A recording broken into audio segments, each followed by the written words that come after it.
او اوضاع گپای بی اساسه که گویا که ما مجبور کرده باشیم که هر یک کارمند خودش برای خودش لباس خرید، این اونجا اساس نداره. مراجعت بیماران بسیار است.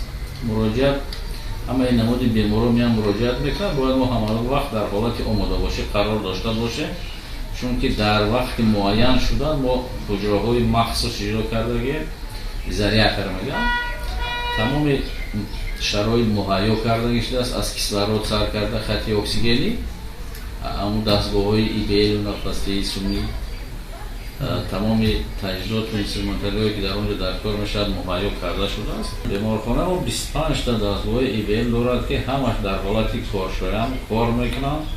روی خط ما دادگیم در وزارت تندرستی در حالت لازمه شدن. از اون دستگاه همه روزه ما استفاده بردیم. بیمارانی که بعد جراحی استفاده، بیماران وزینی که نفس سونی در لازم میشن بر استفاده بردیم.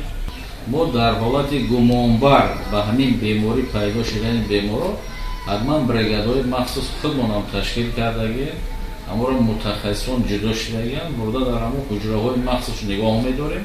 اصلا قریب از 3-4 حالت بود که مثال گمانبر به همین بیمار بود، ما دعوت کردیم از بیمارخانه های سیرویتی و از اون سر متخصص آمده دیدن این کار کرده گیم. خود حالت که در حقیقت به همین بیمار تصدیق شده باشن نیست.